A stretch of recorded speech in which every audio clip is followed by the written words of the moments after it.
Hello friends. आज जैसे हमारा सीए फाइनल वाले बच्चों का रिजल्ट डिक्लेयर हुआ है, तो जिन बच्चों ने एग्जाम में कह लो क्वालिफाई नहीं किया, तो आज उनके ऊपर जो स्ट्रेस लेवल होता है ना, तो मेरा आज का जो मेन मकसद है इस वीडियो का वो यही है, मैं आपका वो स्ट्रेस लेवल है ना वो उसको जीरो पर लेकर जाऊं। तो देखो, मेरी बात को बहुत ध्यान से सुनना। वैसे तो मेरी कोशिश है कि 6-7 दिन कॉन्टिन्यूसली मैं आपके साथ इस सिचुएशंस को, प्रॉब्लम्स को बेसिकली मैं बोलूंगा, उसकी जो सॉल्यूशंस हैं वो डिस्कस करके उसको खत्म करके एक बार दोबारा सबको ट्रैक पर लाने की कोशिश करूं मैं। इसलिए 6-7 दिन मेरा पूरा प्लान है। तो मैं आपके साथ यूट्यूब पर कॉन्टिन्यूसली वीडियोस के थ्रू बना रहूंगा। देखिए, मेरे सबसे पहली बात को नोटिस करो जरा। आज का दिन बहुत स्ट्रेस होता है। मोस्टली बच्चों ने फोन भी स्विच ऑफ किए होते हैं, किसी से बात ना हो, किसी को हमें फिर से दोबारा बताना पड़े कि इस बार मेरा क्यों नहीं क्वालिफाई हो पाया। बहुत सारे क्वेश्चंस आते हैं, घर पे भी होते हैं, बाहर से फोन कॉल्स आती हैं। सबसे पहली बात, ऐसा स्ट्रेस बिल्कुल भी ना लो। देखो, आज के दिन बहुत सारे बच्चे डिसीजन भी ले लेते हैं कि मेरे को अब ये करना है, मेरे को अब अगर मेरा पहले एक ग्रुप मैंने दिया था, दूसरे को मैं तैयार कर रहा था, अब तो मुझे दोनों ही देने हैं।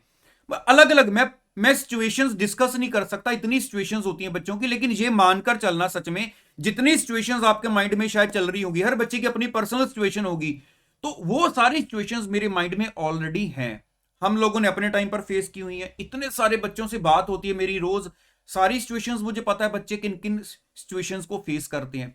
तो मैं ये बोलूंगा, आज के दिन अगर आप कोई डिसीजन लोगे भी ना, वो डिसीजन जो आपका है वो 2 से 3 दिन से ज्यादा आप उसको फॉलो नहीं करोगे। क्योंकि देखो, आज के दिन माइंड पर इतना स्ट्रेस होता है, बॉडी भी और माइंड भी दोनों ठीक वे में काम ही नहीं कर रहे होते। कुछ बच्चे शायद डिसकंटिन्यू करने का सोचेंगे, कुछ को लगेगा मैं दोनों का ही प्लान करूंगा, अब तो जो मर्जी हो जाए, मुझे दोनों ग्रुप क्लियर करने हैं मई में। लेकिन ये जो डिसीजन है ना, हमारा मिड ऑफ मार्च में जाकर बहुत बच्चों का चेंज हो जाता है कि अब मुझे ये पॉसिबल लग रहा है, नहीं लग रहा है सिचुएशन के हिसाब से। तो सबसे पहली बात, जो भी डिसीजन लेना है वो आज नहीं लेना। कम से कम 1-2 दिन का बीच में आप कह लो गैप डालकर अपने माइंड को रिलैक्स करो। एक आधा दिन घूम लो फिर लो, सबसे बात कर लो इधर उधर। उसके बाद जो भी डिसीजन लेना है वो पूरा सोच समझ कर लेना है। तो सबसे पहली बात, आज कोई भी डिसीजन का प्रेशर नहीं लेना। कोई भी कुछ कहता है तो बोलो कि हाँ, मैं सोच समझ कर 1-2 दिन में डिसाइड कर लूंगा कि मुझे आगे क्या करना है। सबसे पहली बात आपको ये माइंड में लेकर चलनी है। अब मैं दूसरी बात पर आता हूं। बहुत स्ट्रेस होता है ना, मुझे पता है बहुत स्ट्रेस होता है कि एग्जाम नहीं क्लियर हो पाए। अब उसके पीछे सबसे पहले यह ढूंढो, मैं एग्जाम नहीं क्वालिफाई होने का जो रीजन है, सबसे पहले उसके पीछे जाऊं कि क्या सच में ऐसा था कि मेरा इतना हार्डवर्क था और मैंने अपनी तरफ से कोई चीज नहीं छोड़ी थी। मेरे को अच्छे से स्टडी मटेरियल आते थे, मैंने अच्छे से पास पेपर को ट्राई किया हुआ था, मैंने कोई चीजों को छोड़ा नहीं था।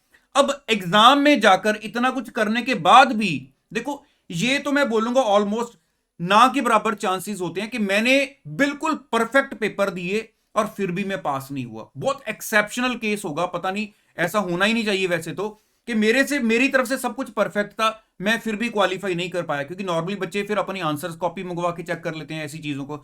लेकिन मेनली जो बात होती है कि एग्जाम में जाकर मैं अच्छा परफॉर्म नहीं कर पाया, यही बात होती है ना मेन। अल्टीमेटली हम सोचते हैं कि मैं परफॉर्म नहीं कर पाया। अब उसके पीछे देखो, परफॉर्म नहीं कर पाया, उसके पीछे चले जाओ थोड़ा सा। मैं ये बोलूंगा, अगर आपको आज लगेगा कि यार मैं इतना कुछ आज नहीं सुनना समझना चाहता, तो आप 1-2 दिन बाद दोबारा मेरा जो सेशन चलना है वीडियोस का 6-7, उसको दोबारा स्टार्टिंग से देख लेना। लेकिन मैं आज एक बार अपने दिल से जो मेरे को लग रहा है चीजें आपके साथ शेयर होनी चाहिए, वो मैं आज ही डिस्कस करूंगा। अगर मेरे से एग्जाम में अच्छा परफॉर्म नहीं हो पाया, क्या मेरे को चीजें अच्छे से समझ आई थी? क्या मैंने चीजों की अच्छे से प्रैक्टिस की थी? अगर देखो, अगर मुझे लग रहा है कि हाँ मेरे को समझ आई थी, मैंने प्रैक्टिस की थी, क्या मैंने ठीक टाइम पर चीजों को रिवाइज किया? जहां पर आपको थोड़ा सा भी लगे कि यहां पर मुझे लग रहा है कि हाँ यार, मैंने 1 साल में चीजों को समझा लेकिन मैंने ठीक से रिवाइज नहीं किया, मेरे से पास्ट पेपर नहीं ट्राई हुए। बहुत सारे बच्चों को लगेगा हमारे तो बुक में ही पास्ट पेपर के क्वेश्चंस होते हैं। देखो, वो एक अलग बात है। जब एक क्वेश्चन पेपर की फॉर्म में 3 घंटे में आप चाहे घर पे ही बैठ के एक पूरे पेपर को सॉल्व करते हो, वो एक अलग बात है। वहां पर आपको हर चैप्टर की वैरायटी मिलती है। अगर ये चीज नहीं हो पाई, अब उसके पीछे चले जाओ, उसके पीछे क्या रीजन रहा है।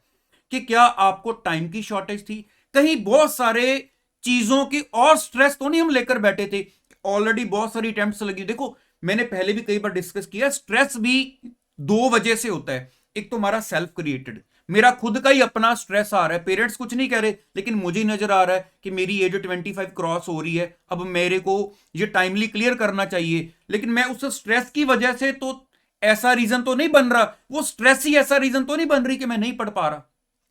घर वालों की तरफ से स्ट्रेस हो सकता है, एज ज्यादा हुई है, आगे मान लो कुछ शादी का प्लान था नेक्स्ट, तो अब लग रहा है यार अब वो सारा सिस्टम हिल रहा है, बहुत सारी चीजें, फाइनेंशियली प्रेशर हो सकता है। तो सबसे पहले उन उन चीजों को एक जगह पर नोट करो।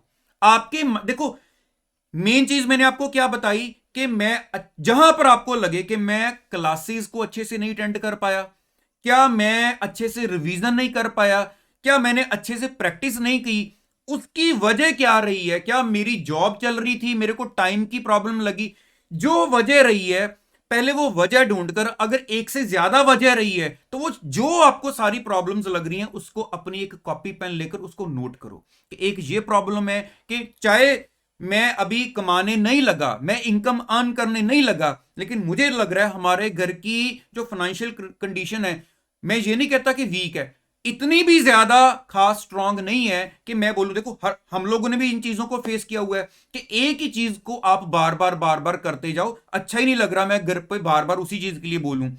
ऐसी सारी चीजों को नोट करो। अब अपने बुक्स को उठाने से पहले आप ये देखो, अब वो जो चीजें मेरे ऊपर स्ट्रेस डाल रही हैं उनको क्या मैं रिजॉल्व कर सकता हूं, क्योंकि देखो जब तक आपका माइंड ये फुल रहेगा बाकी चीजों के साथ, तो आप अगर बुक्स लेकर बैठ भी जाओगे, अगर आप कहीं पर जॉब नहीं भी ज्वाइन करते हो कि मैंने तो अब घर पे बैठ के पढ़ना है और इस बार मैंने एग्जाम क्लियर करके छोड़ने हैं, लेकिन अगर माइंड खाली नहीं होगा आपका उन प्रॉब्लम से, सिचुएशन से, तो आप चाहे 3 महीने की बजाय 6 महीने की छुट्टी लेकर बैठ जाओ, माइंड ही नहीं फ्री है पढ़ने के लिए, आप मेंटली रेडी नहीं हो, तो एग्जाम कैसे क्लियर होंगे? क्योंकि हमें चीजों को अंडरस्टैंड करना है और प्रैक्टिस भी करनी है। तो सबसे पहले तो एक एक करके जो चीज आपके ऊपर स्ट्रेस डाल रही है, सबसे पहले मेरा ये मेन पॉइंट आता है, अब उसके पीछे वो स्ट्रेस को दूर करने के लिए आपके पास सॉल्यूशंस होने चाहिए कि क्या आप उन स्ट्रेस को उतनी देर के लिए अवॉइड कर सकते हो जितनी देर में आपको अपने एग्जाम के लिए पढ़ना है। देखो हर चीज का सॉल्यूशन है। अगर आपको लग रहा है कि हाँ मेरे को थोड़ा सा फाइनेंशियली भी इस बार इन्वॉल्व होना है, तो आप बहुत सारी चीजें अपनी लाइफ में ऐड ऑन कर सकते हो। आपको लग रहा है, देखो चीज को मैं बोलूंगा श्योरिटी के साथ लेके चलो। अगर आपको लग रहा है कि मैं बस इसी बार दोनों देना चाहता हूं, लेकिन एक बार 1-2 दिन बाद जब मेंटली फ्री हो जाओगे अपनी सिचुएशन को एनालाइज करो कि मेरी रियल पिक्चर क्या है, अपने सब्जेक्ट्स को, अपने बुक्स को खोलकर बैठ जाओ और एक एक चीज में जाकर एक बार 2-4 दिन लगाकर एनालाइज करो कि क्या ये जेन्युइन है मेरा डिसीजन लेना, मैं इतनी जल्दी क्विकली डिसीजन ले लूं। बाद में देखो बहुत सारे बच्चे ऐसे भी होते हैं कि हर बार लगता है कि यार टाइम शॉर्ट है तो अब मेरे को दोनों देने हैं, या टाइम शॉर्ट है अब मेरे को एग्जाम देने, जरूरी नहीं कि दोनों देने। मान लो किसी ने एक भी देना है और उसने क्विकली डिसीजन ले लिया कि मैंने 3 महीने में दे देना, इस बार मैंने क्वालिफाई करना है, मेरे पास इतना टाइम नहीं है मैं 6 महीने चीजों को पढ़ूं। अब क्या टाइम शॉर्ट था, इस वजह से मैं अच्छे से नहीं पढ़ पाया, मेरा एग्जाम नहीं क्लियर हुआ, अब दोबारा फिर से लगेगा मेरे पास इतना टाइम नहीं है। देखो अल्टीमेटली 6 महीने तो लग ही गए ना अगर एक बार नहीं क्लियर हुआ, तो ऐसे ही करते करते टाइम बचाते बचाते उल्टा ज्यादा टाइम लग रहा है। तो इसलिए सबसे पहले मैं आज आपको इस वीडियो में और ज्यादा लंबा कह लो डिटेल में डिस्कस करने की बजाय मैं आपको दो चीजें जो है मैं आपको खास तौर पर दोबारा बोल देता हूं। एक तो जो डिसीजन लेना है वो जल्दबाजी में ना लो, आज का दिन कल का दिन अपने माइंड को रिलैक्स होने दो, उसके बाद सोच समझकर डिसीजन लेना आपने क्या आगे करना है। दूसरी बात, अपनी सारी प्रॉब्लम्स को एक जगह पर नोट करके कौन सी चीजें स्ट्रेस डाल रही हैं उनको एक बार एनालाइज करो, अपने सिलेबस को, अपनी बुक्स को डीप लेवल पर जाकर देखो कहां पर कौन सी चीजें हैं, आप कहां पर किस वजह से आप टाइम नहीं डिवोट कर पा रहे हो, किस वजह से आप अच्छे एग्जाम नहीं दे पा रहे हो, उन चीजों को एक बार एनालाइज करो।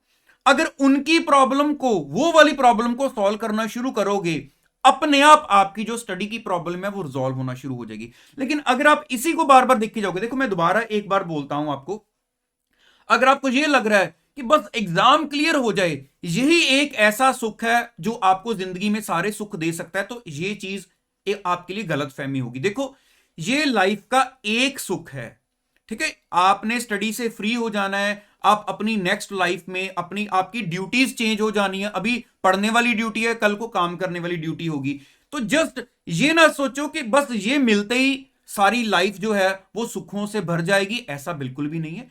ड्यूटीज आपकी चेंज हो जानी है, इन ड्यूटीज को छोड़कर कोई नई न्यू ड्यूटीज मिल जाएंगी कि अब आपको वो फॉलो करनी है। देखो प्रॉब्लम मुश्किलें तो उसमें भी आनी है, तो इसलिए ये बिल्कुल भी अंडर प्रेशर ना हो कि हाय मैं इस बार क्यों रह गया, अगर जिसका क्लियर हुआ है उसको कितने सुख मिल गए, है ना। इसलिए ऐसा प्रेशर ना लो, अपनी प्रॉब्लम्स को रिजॉल्व करो। लाइफ में जैसे जैसे आगे बढ़ोगे हर स्टेज में आपको मुश्किलें भी मिलेगी। शायद आज आप एग्जाम्स को लेकर, देखो मैं ये चीजें मैंने बच्चों से बहुत बार डिस्कस की हुई है, मैंने देखा है कि वो ऐसी चीजें मेरे साथ शेयर भी करते हैं कि जिस बच्चे का नहीं क्लियर हुआ उसको लग रहा है कि यार मेरे लिए कितनी मुश्किल की बात है, और मेरा फ्रेंड मेरे से 1 साल पहले सीए बन भी चुका है, शायद उसको लाइफ में इतनी प्रॉब्लम्स ने घेरा होगा कहीं ना कहीं काम में, उसको लग रहा होगा यार जब मैं सीए कर रहा था इससे बेटर तो तभी था, कम से कम ये प्रॉब्लम्स तो नहीं थी। मेरे को कोई 1 साल पीछे ले जाए तो मैं दोबारा ऐसे लाइफ स्टार्ट करना चाहूंगा। मैंने जहां पर स्टेप रख लिया अब मेरे को वहां से निकलना भी मुश्किल है जहां पर मैं फंस चुका हूं। तो हर बंदे की लाइफ की अपनी प्रॉब्लम्स हैं, आपको अपनी के सॉल्यूशन निकालने हैं, हर बंदा अपनी लाइफ के सॉल्यूशन निकाल रहा है, और विदाउट प्रॉब्लम्स जो लाइफ है वो नहीं चलती है। तो इसलिए आज मैं आपको दोबारा ये रिक्वेस्ट करूंगा कि कोई भी डिसीजन अंडर प्रेशर आज ना लो, 1 या 2 दिन अपने माइंड को रिलैक्स करो, उसके बाद मेंटली फ्री होकर अपने सारे डिसीजन लेना, प्रॉपर एक अपना पूरा एनालिसिस करके। बाकी मैं अपनी वीडियोस को रोज आपके साथ 6-7 दिन कॉन्टिन्यूसली डालूंगा, आप भी देखते रहना। जो सिचुएशंस आपको लगेगी कि इनके सॉल्यूशंस चाहिए मेरे साथ शेयर करो, मैं आपको उसके ऊपर वीडियोस में साथ साथ डिस्कस करता रहूंगा। बाकी मैं आपको इतना बोलूंगा, हर वीडियो को प्रॉपरली देख लेना, क्योंकि मैं भी पर्सनली इस चीज में इन्वॉल्व होकर आपके सारे जो पॉइंट्स हैं उनको रिजॉल्व करने की कोशिश करूंगा। तो बिना दोबारा बोलूंगा स्ट्रेस लिए हुए 2 दिन अपने माइंड को रिलैक्स करो, उसके बाद अपने डिसीजन लेना। तो ऑल द बेस्ट मेरी तरफ से, अपनी लाइफ को स्ट्रेस फ्री रखो। ठीक है, मिलते हैं नेक्स्ट वीडियो में। Thank you so much.